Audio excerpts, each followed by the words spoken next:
Assalamualaikum warahmatullahi wabarakatuh. Welcome to the third meeting of CDA. Today we are going to discuss about the context in discourse.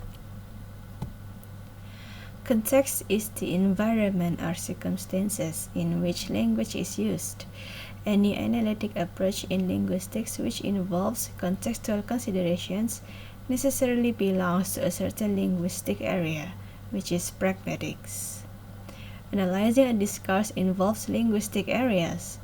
Doing a discourse analysis certainly involves doing syntax and semantics. However, it primarily consists of doing pragmatics. So, in order to analyzing a discourse, we can take a look at certain linguistic areas. For example, in phonology, we can analyze a person's background in how they speak a language, from their accents or from their dialects. And in other linguistic areas, for example, the syntax, we can also analyze the background of a speaker from how he or she arranged their sentences. However, the most prominent or the most influencing linguistic area in analyzing a discourse is the pragmatics. Okay, first let's take a look at the reference. Reference is how words refer to things. Reference is treated as an action done by the speaker or the writer. For example, Miss Perry gives me a hat that she made. We know that she refers to Miss Perry. And then another example is from our assignments from last week.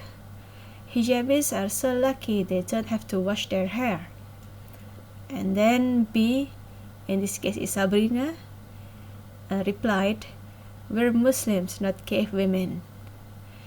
So the cave women actually refers to something, but what is it? Cave women here refers to hijabi, but is it true? Is it hijabi? No.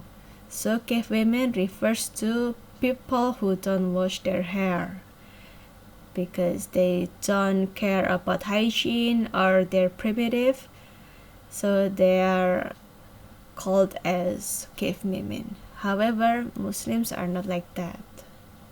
So that is what exactly Sabrina means by saying cave women. And then the next is presupposition or praanggapan atau assumption. The notion of presupposition required in analyzing a discourse is pragmatic presupposition. In other words, presupposition is defined as assumptions the speaker makes about what the hearer is likely to accept without challenge.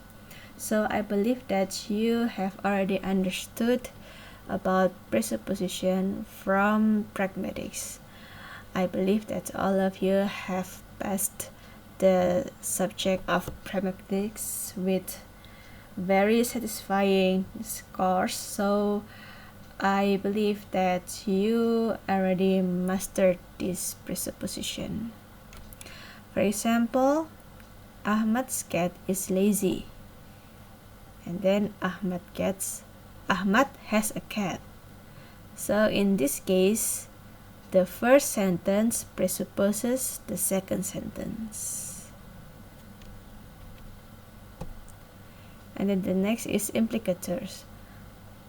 Implicators is something that you have already studied too in pragmatics. This term is used by Christ to account for what a speaker can imply, suggest, or mean as distinct from what the speaker literally says.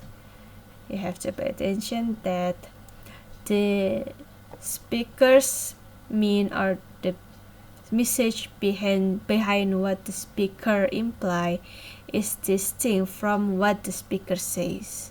There are other meaning, there are hidden meaning behind what the speaker says. There are two types of implicators. Conventional implicators determined by the conventional meaning of the words used, and then conversational implicators. It is derived from a general principle or the cooperative principle of conversation plus a number of maxims which speakers normally obey. And I know you have already understood maxims too. There are 4 types of maxims: quantity, quality, and then relations and manners. Inference. A discourse analyst, for example the hearer or the audience, has no direct access to what a speaker means. So the audience actually has no direct access to a speaker's intended meaning in producing a discourse. Therefore, the analyst often has to rely on a process of inference or concluding to interpret the discourse or for the connection between discourses. So, in order to analyze a discourse, we need to conclude what exactly the speaker or the writer wants to say to the audience. For example, if my mom comes home, my little brother will wake up. However, my little brother is sleeping. So, what can we conclude from these facts? We can conclude that my mom hasn't come home. And another example, I can find halal food easily in Middle East, for example. But then the fact is, it's difficult for me to find halal food. What can we conclude from this? We can conclude that I am not in Middle East. CDA considers the context of discourse, such as the speaker's backgrounds, the situations, the events, and conditions. The discourse is produced and analyzed in a certain context. CDA also examines the context of communications. For example, who is communicating with whom, which means the people that is related or that is involved in a certain communication. And then, why does the communication happen? The reason why this type of communication happens or exists. And then, what kind of audience and in which kind of situation does the communication happen? The next one is the communication is done through what kind of medium? And then what kind of relationship does the speaker and the audience have? Not all contexts should be analyzed in a discourse actually. There are a number of important contexts which affects the production of a discourse. So you don't need to get too general or get out of context because that is not important, that is not necessary. You have to pay attention to a certain important context only. For example, the participants of the discourse, which are the speaker or the writer and the audience, the reader or the hearer.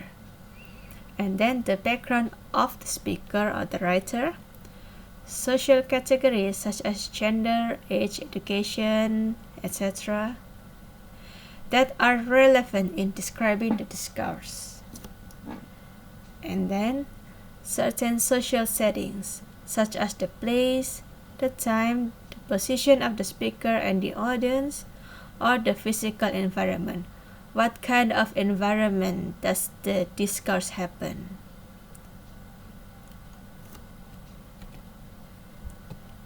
And then for the assignment, analyze the context of the discourse that I will send to all of you in Google Classroom. Okay, as usual, the assignment will due next week and I will check on it one by one. For now, let's have a discussion session in our classwork.